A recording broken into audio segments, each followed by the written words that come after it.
Good morning, everyone, and thank you very much for coming. I realize it's the last day of the conference at 9 a.m. in the morning, so I'm very impressed that you all made it. I think I would have more issues with that.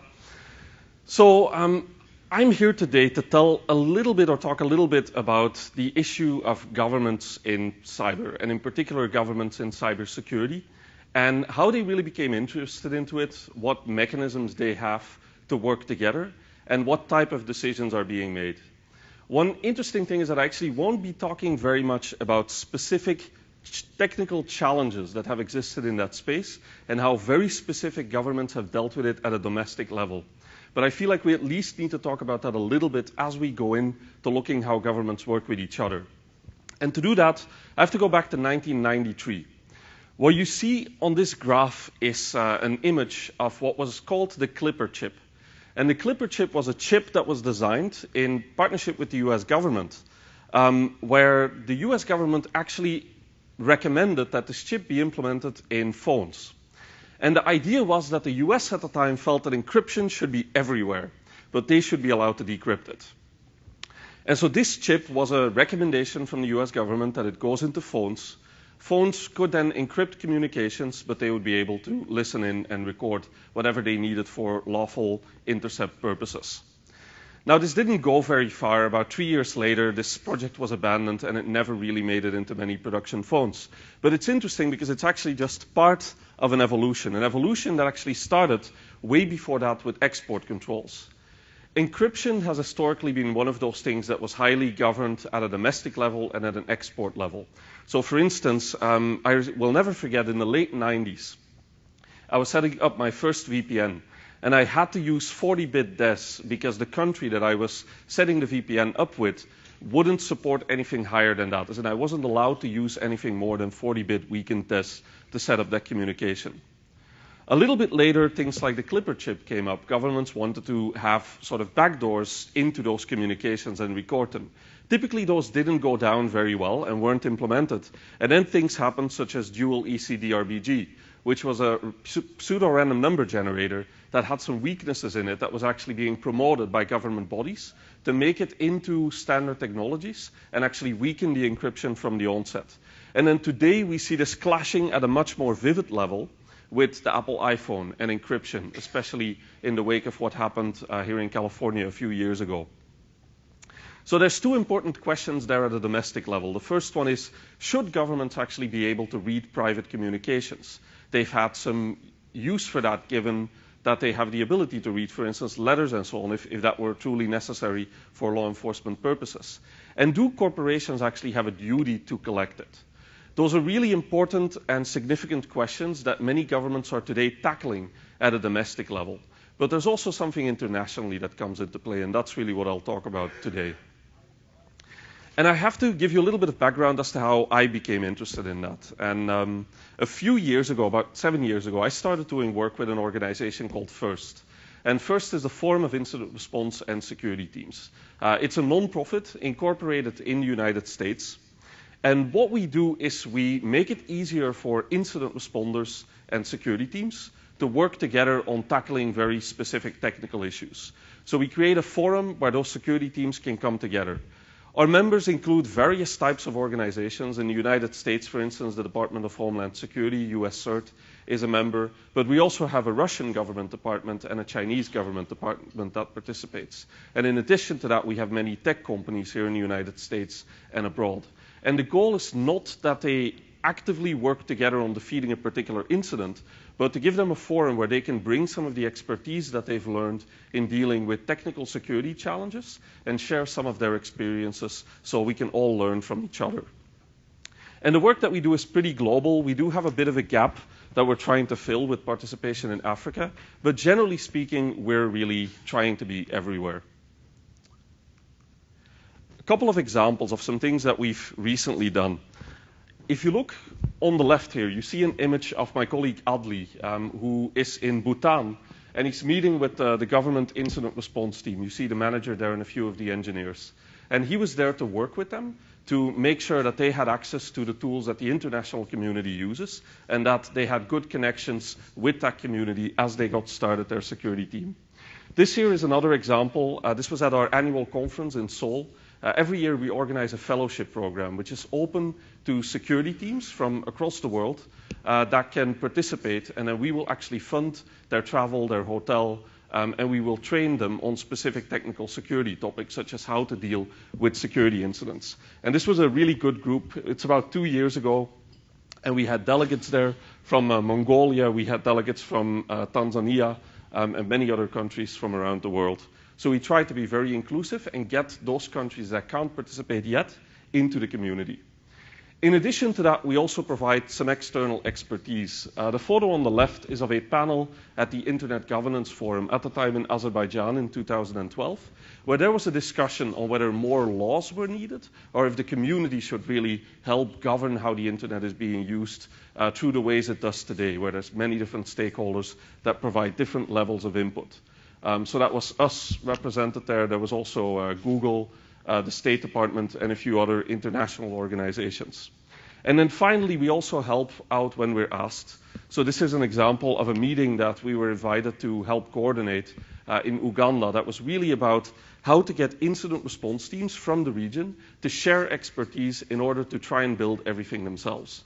Because as new security teams, they didn't have the ability to build every single thing that they needed from the get-go. For instance, things like static analysis of malware, which is a more difficult topic and something quite difficult to staff, is actually really difficult to build when you're just getting started. So we were trying to help coordinate across countries how they could actually share some of that expertise instead of start off from the very beginning.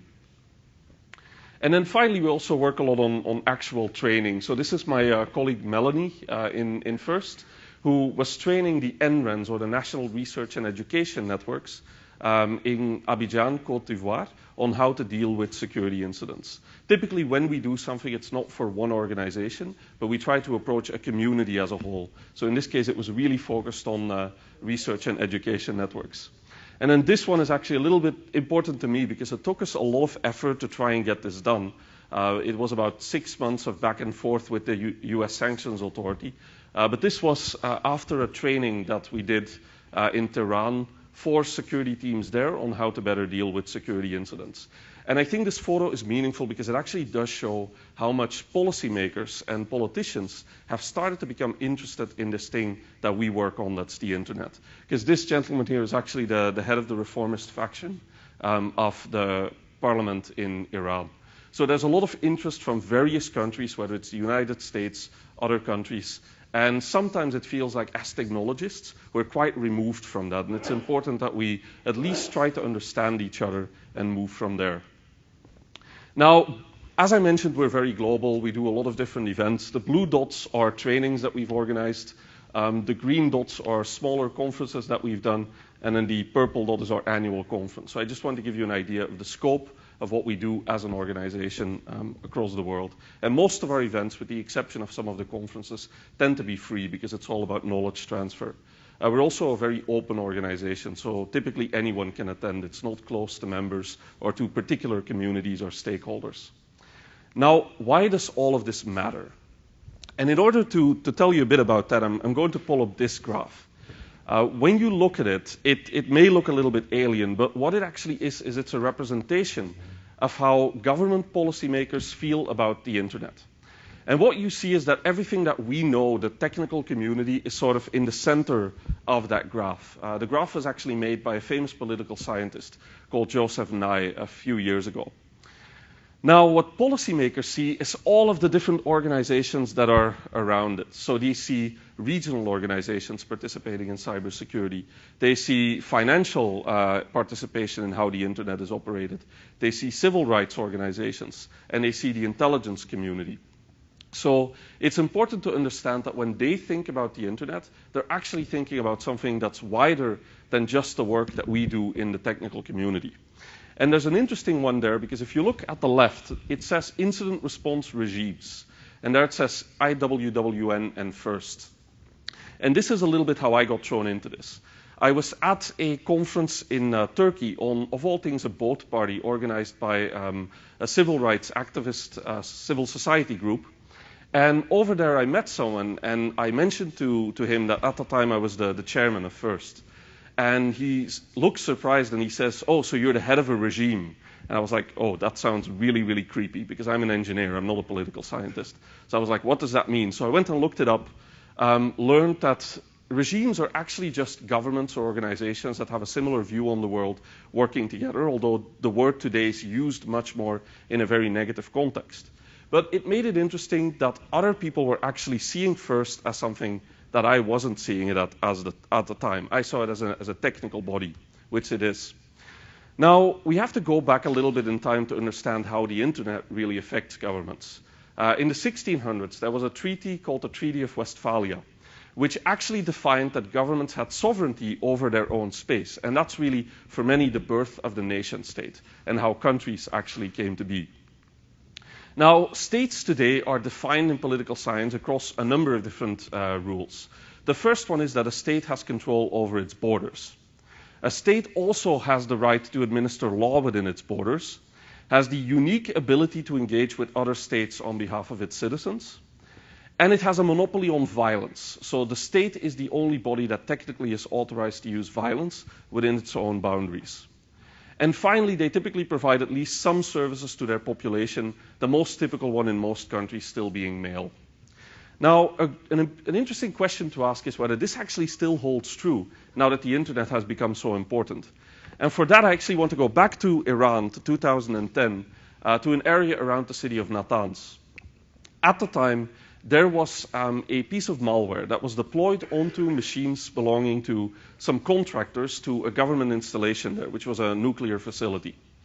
That piece of malware was then used to infect a particular air-gapped network within that nuclear installation, used a number of zero-day vulnerabilities in Windows and in a piece of Siemens software, use those vulnerabilities to really backdoor the human-machine interface so that when a user was looking at how the plant was behaving and how the centrifuges were working, it wouldn't seem like anything was going wrong, but in reality, the centrifuges would be spinning at a much higher velocity and then slowing down very, very rapidly. And that led to the loss of a lot of those centrifuges. So someone used the internet and internet technologies to take over an air-gapped network that was managed by a government inside a bunker somewhere in Iran.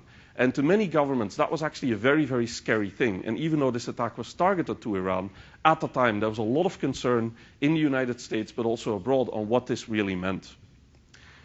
Now, moving forward a few years, actually only 1 year, I believe, 2011, there was a user that was using Google Chrome.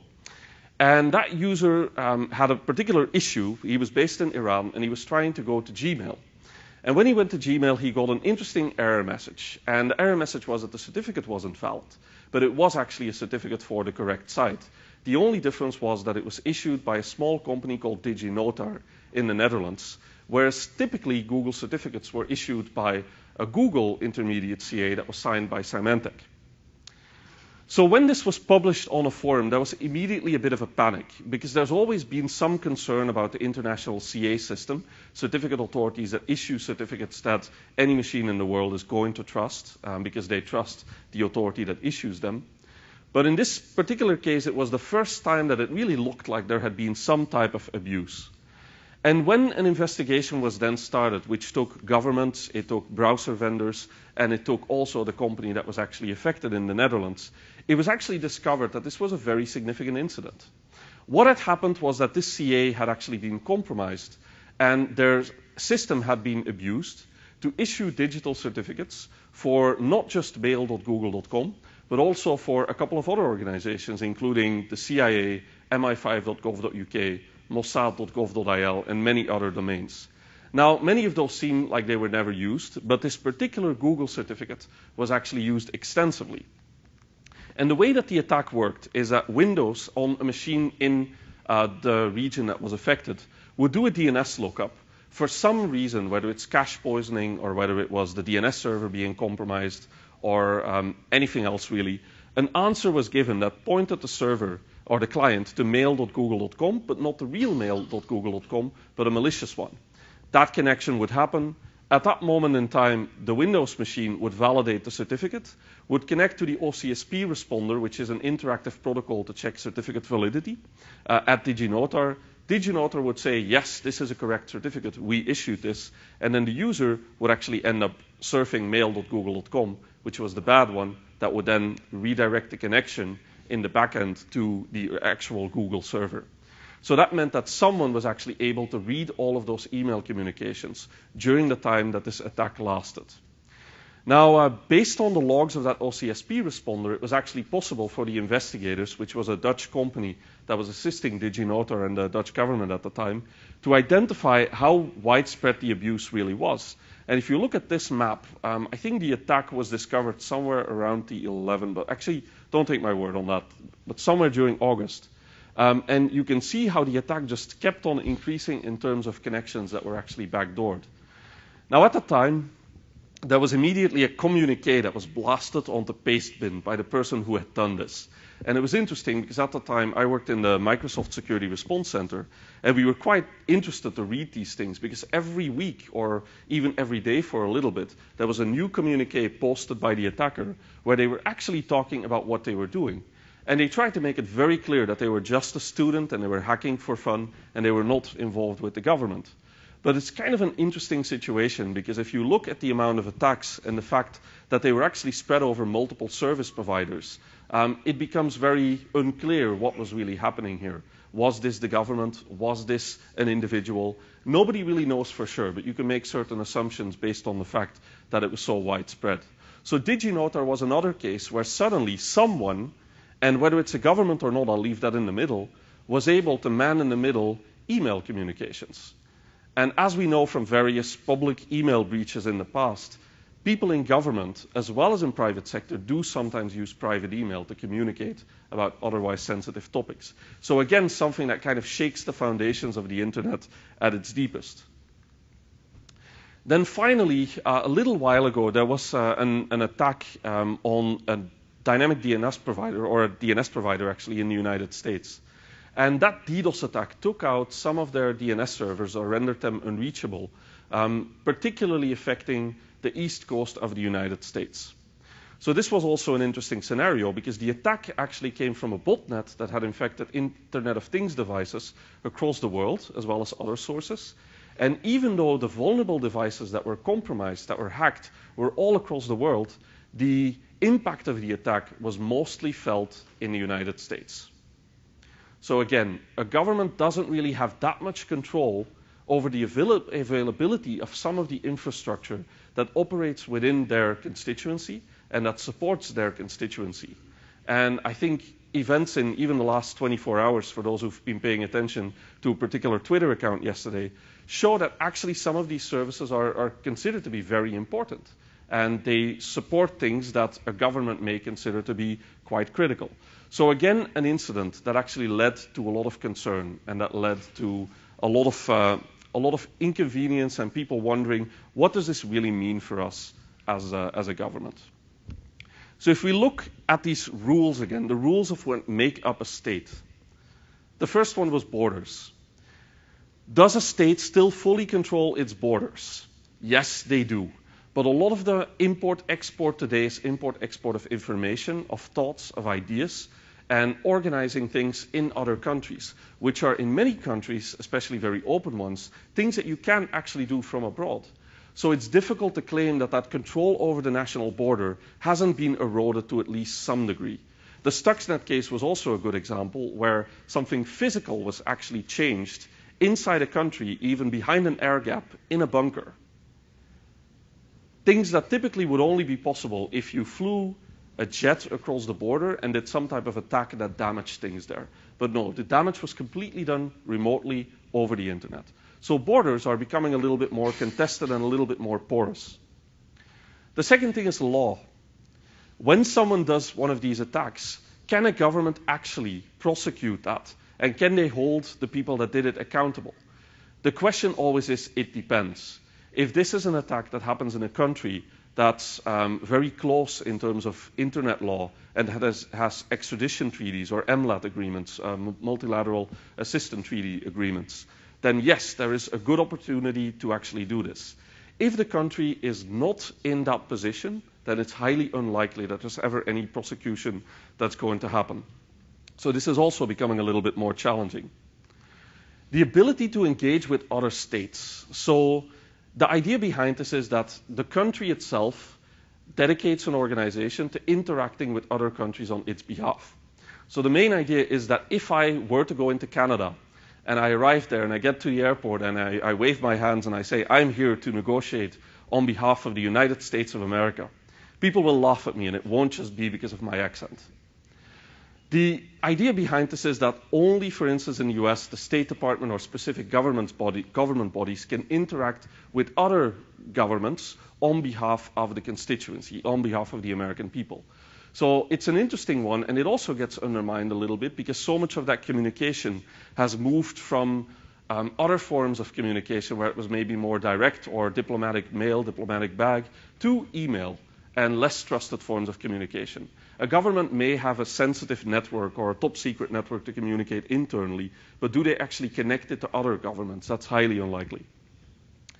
Then the monopoly on violence, I would say this is the one where luckily it has held up very much, as in it's difficult for one government to go into another country and claim any type of ability to conduct violence.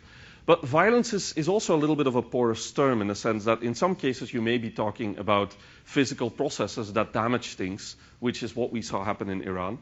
So it is plausible that some of these definitions are also becoming a little bit more lax based on what you actually call violence. Is it violence against people or violence against ideas and assets? And then finally, states typically provide at least some services to their population. Mail has definitely, to a great degree, been replaced by email and other mechanisms.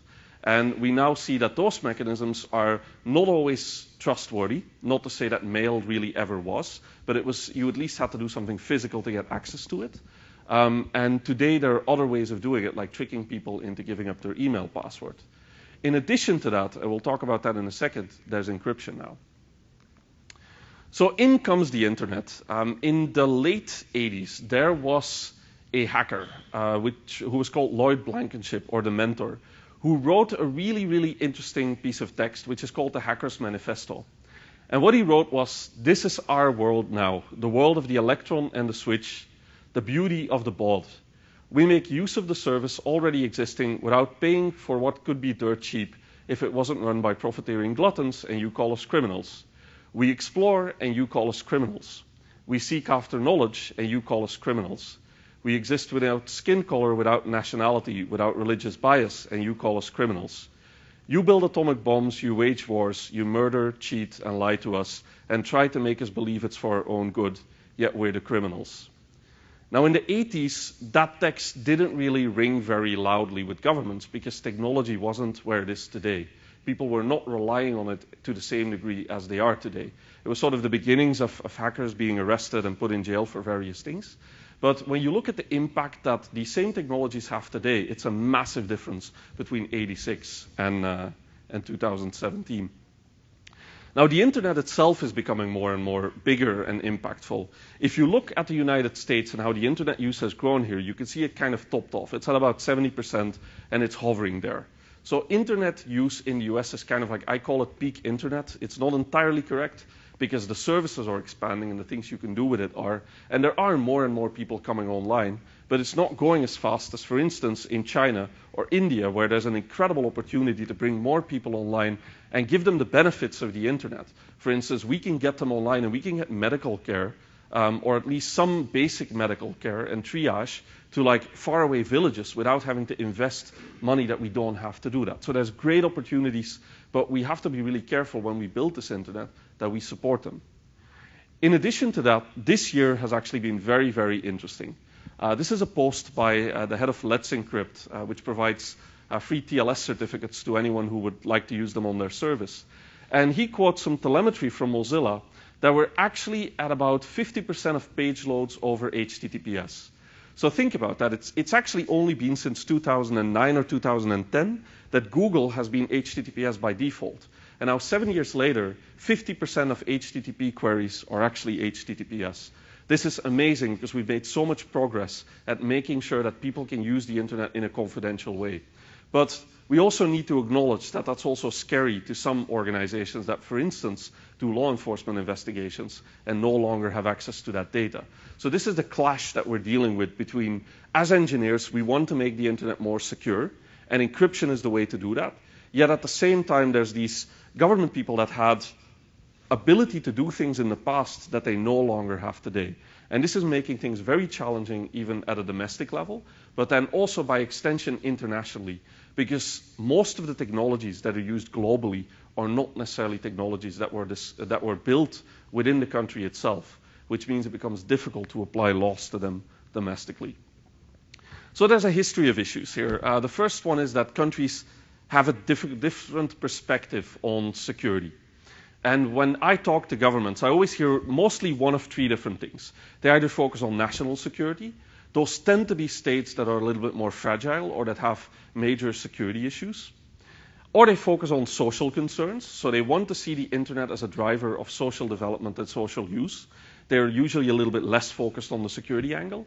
And then there's a lot of states, especially in the developing world, that are just 100% focused on how do I use this internet to build my economy and to make it more effective. And there's challenges with that. For instance, I'll give you one example. A few years ago, I was at a conference where I was sitting at a table together with some government representatives from Sudan. And at the time, Sudan was still under a lot of government sanctions, which were relieved, I think, about a year, or maybe a year and a half ago. And what he told me was that he worked for an incident response team. So his goal was to make sure that people that had security incidents or that were being blackmailed online or there were many different things happening to them, that they could help them deal with those issues and make sure that the population of the country was actually in a good place with regards to how the internet was being used. Now, one of their biggest challenges was actually abuse, as in people were using social media platforms to make other people look bad. And what he told me was that he had a big challenge reaching out to other organizations that were operating these platforms to even get any type of support with them. And that makes sense, because as a social media platform, here's this sanctioned state that's reaching out with you on what looks like a legitimate issue, but you don't know them, you don't have a trust relationship, you don't really know what to do, so quite often you'll ignore what they actually come with. And it's really troublesome because that leads to only a few different options, right? The state can block the social media service, which nobody wants, or they can let the abuse happen unfestered. So there's challenges there that we need to address in some way. And that's made more difficult by the fact that there's no consistent legal framework. There's a lack of attribution. So these attacks today, there's a lot of speculation around who does them. But even as someone who investigates attacks all the time, the data to make decisions on who conducted the attack is typically not available. There's also a lack of clear intent. If you find a piece of malware in your power plant, is that espionage to understand how much power is being consumed by a certain business? Or is it an attempt to take down your power plant if the situation between you and the other country escalates? It's very unclear. And then finally, governments simply don't trust each other. And that's something where there's been many attempts to actually try and address it. One of the first big attempts was the Budapest Convention. It was developed originally from Europe by the Council of Europe. It's an international treaty that harmonizes laws, so it tries to define what, for instance, theft of computer time is, tries to define what intellectual property rights violations are, and so on. It was adopted in November 2001, and there's 52 states that have actually accepted it so far. Now, there's two problems with the Budapest Convention. It's working and it's effective, but there's two major challenges with it. The first one is that it dates back to 1997. So we're actually using an internet law that was developed back when Hansen had this hit, which is a little bit of a scary thought, because back then I don't think Hansen was advertising this on many social media platforms. So the internet has changed and the laws haven't really developed at the same pace. Second, it was very much developed by a couple of governments that then brought in a wider group, but today they're trying to get governments to accept that we're not actually involved in their development, which is a very challenging thing, because as a state, I would have real challenges accepting a treaty I wasn't involved in, because it's always going to put me on some form of back foot. So it's a challenging problem. Second, NATO tried to get some clarity on what the internet really meant, and they did that by looking at the military aspects. They came up with a document called the Tallinn Manual, which was developed shortly after the major DDoS attacks and major cyber attacks in Estonia in 2007. And it really looks at how existing laws apply to cyberspace and the internet. It defines what countries are supposed to do when a situation of cyber war develops, but clearly we haven't really had a great definition of what that is, and we haven't really had that many examples of it. So as a result, it's mostly been textbook so far. They actually recently came out with a second edition that's looking more at cyber or information operations in peacetime, which is a very interesting read, but it's still coming very much from this military angle. Then a few governments came together and started a new process which they called the London process. And the idea of the London process was to set up a number of different conferences organized by a different country each year, where governments would come together to talk about how the internet is being governed. The first time they met in London, they talked about a set of principles for how behavior in cyberspace is to be governed. They then moved the event over to Budapest, where they talked more about internet rights. They moved it to Seoul. Korea did a great job that year getting many different governments involved. It was the widest participation across the board from governments, but it was still very much focused on those governments and very much focused on cybersecurity. So a lot of people in, for instance, the civil rights or the civil society community felt this wasn't open, this didn't really work. So when it went to The Hague in 2015, the Netherlands spent a lot of time expanding it in a different way by getting civil society involved. And the next one's happening a month from now in New Delhi. Now, every year, this is a very big discussion conference where governments talk. At the end, there's a chair statement that gets released with some principles and goals for the next year. For instance, last year, one of the goals was to bring up an organization called the GFCE, which is now bundling capacity building efforts so that countries have a place to go to put money into development of cybersecurity capability, and countries that need it can go there to ask for help. There's also treaties between countries, such as WASENAar. WASENAar actually is an export control treaty that is quite old, but it was recently modified to also govern to what degree espionage software or intrusion software could be distributed. And the challenge, this I think is the first time that engineers really started seeing that policy was becoming a problem. Because if you read some of the language in that document, some of the language actually makes a lot of sense, such as intrusion software by itself needs to be carefully distributed. It shouldn't go to any country. But there's also things in there that are really troublesome. For instance, that software that changes the modifies the execution path of a piece of software can be really troublesome. And that is troublesome for me as a security person, because security researchers need some of that ability to be able to debug software and trace the code execution path or make modifications to deobfuscate malware. So it's actually trying to govern some classes of software that are actually really important to us as engineers. So I think this is where a lot of engineers stood up and said, we have to be careful with where policy is going, and we have to get involved. And there's some great people, like for instance, Katie Masouris, who stood up and actually started joining these types of discussions and make sure that they didn't make major mistakes. Then there's a whole bunch of regional processes. For instance, ASEAN, the Association of Southeast Asian Nations, doesn't have a history of making a ton of decisions on cybersecurity, but they have a history of organizing events to bring governments together, talk about cybersecurity challenges, and get to some form of consensus across countries that then can make it into other more normative forums. There's also the Shanghai Cooperation Organization, which is mostly former Soviet Union countries, that are really much harder in their approach, and they would like to see a UN treaty that really highlights sovereignty and describes what is and isn't allowed. And the fact that these regional bodies exist is actually a little bit troublesome. They do work internally, and they do productive work, but the technologies that we use predominantly come from specific regions, and as a result, it's really the domestic laws in many cases that have more of an impact. And as long as these forums don't communicate, it's very difficult to come up with actually implementable guidelines and policy.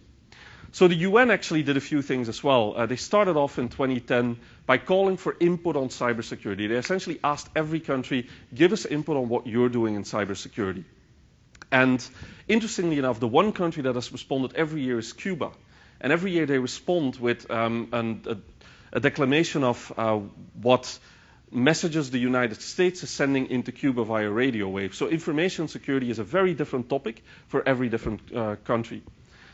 The UNGGE is the government group of experts, which is another organization where countries dedicated an expert to their group to contribute and identify ways of moving forward with coming up with some guidelines for security. And this year, there was some admission that that group didn't actually come up with very much consensus. So that's also a challenging process that takes time to develop.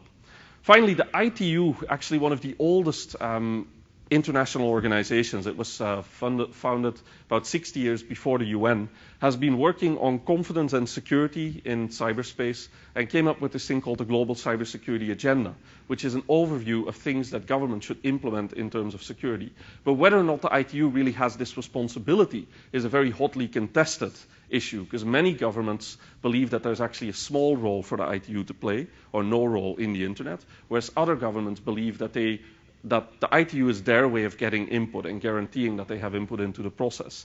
So with that schism between two different groups headed by the United States on the side of multi-stakeholder and looking for other organizations to cooperate to run the internet, and other governments, such as China and Russia, being more interested in this like centralized management, it's sometimes a very challenging thing. And then finally, my favorite, I guess, is the Internet Governance Forum, because it's a forum that's organized by the UN, which is actually does not have as goal to come up with decisions. Instead, they are a forum where everyone can go, any type of stakeholder community, whether it's government or private sector or civil society, and you can have debates on many of these challenges and really come up with things that may become norms or rules later on. But it's a great place for people to learn about what's happening with what the point of view of others is, and to come up with ways forward. So what really works? We looked at laws and treaties. Laws and treaties work, but they're very slow. They don't adjust very well based on technology changes. But they do give us the ability that we can hold someone liable. Confidence-building measures are those steps of organizations, governments working together, but not necessarily coming up with hard decisions that govern everyone. But they allow us to get an understanding of what another government does and how they work together, or what, for instance, a government can learn what the role of FIRST is in incident response, or a government can learn about the IETF and what it is the IETF does. There are ways for organizations and states to interact voluntarily, understand what's happening, and gain trust to then come up with better governance. And finally, and I think this is the direction where we're definitely going, is norms of behavior. All of these organizations that I just talked about are in a way norms melting pots. They're places where people go and they say, we need access to all email messages. And then others come in and say, if you do that, then there's going to be less investment from technology companies in your country, because they're not going to want you to read every single email. So the general view becomes more moderate, and in the end, you end up with norms. And I think those norms are where internet governance is really going to go. In particular, because norms are things that you actually learn about when they get contested. So for instance, if a government says, you should not be hacking my private sector companies, and other governments come up and say, you should not be hacking ours either, and you see that a lot of people are responding to the fact that a private sector company gets hacked by a government, that leads to a new norm. And slowly over time, as that norm gets more pronounced, and all the different forums where things related to that norm, such as security, get discussed, that more and more becomes the guiding rule that people follow. And I have three simple examples, actually, of norms that came out of different forums here. So first of all, the UNGGE, the government group of experts, at one point in time wrote down that states should not conduct or knowingly support activity to harm information systems of the security incident response team of another state. So in other words, do not hack the security responders of another country, because they need to be able to react to a major incident that may occur on their soil, even when you're having another type of conflict. So that's a norm that applies to states, and that the UNGGE in general agreed that this would be a good thing to move forward with. The Global Conference on Cyberspace, for instance, something that came out of a discussion there was that states should establish hotlines to enable de-escalation for major cyber incidents. And those hotlines should have a special protected status. In many ways, the red phone from the Cold War, but applied to the internet. Again, something that really applies to states. And then Microsoft, who have been taking a lot of a lead here, actually, in terms of coming up with some of these norms, came up with one that applies to IT companies. And they said global IT companies should issue patches to protect IT users, regardless of the attacker and their motives. So what they're saying is, as Microsoft, when an attack is being done by the NSA and it affects our product, even though we're an American company, we should issue a patch for that vulnerability. And that's a norm that applies to global IT companies. So over time, more and more of these norms are slowly developing and are slowly being discussed. And not everyone is going to agree with all of these, but as more and more people actually accept them, they kind of become norms of behavior, which are much faster to develop and are much more practical than trying to change your Budapest Convention every 2 years when a new type of social network comes out that uses the technology in a way you didn't expect.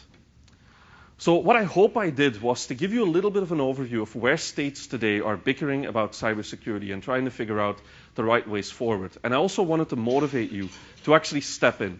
Because some of these forums are closed and are governments only, but there's actually a lot of these forums that are open, such as the Internet Governance Forum, or if you're an NGO where you can actually participate as an NGO, such as the Global Conference on Cyberspace, where you can actually go and you can voice the things that are important to you as an engineer, as a member of the technical community.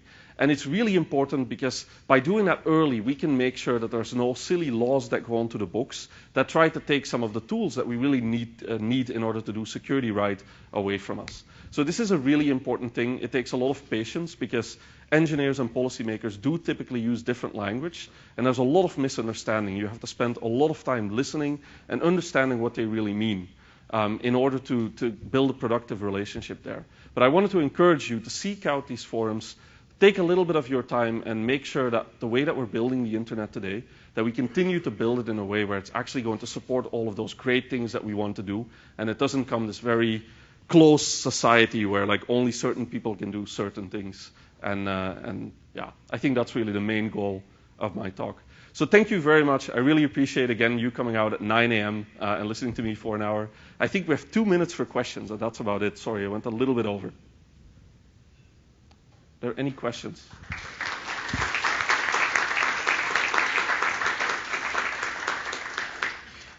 If you have questions, please use the microphone. Also, if our second speaker for the session is in the room today, please come on up and we can get you set up.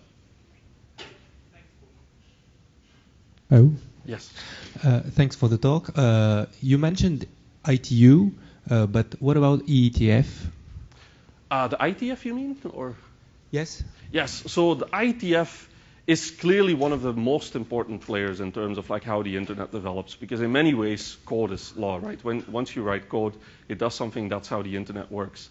I think the challenge with organizations is that they don't always communicate. And for instance, the ITU does some standardization work, just like the ITF. But I think the ITF and the ITU have actually different audiences that go and take those standards and then implement them.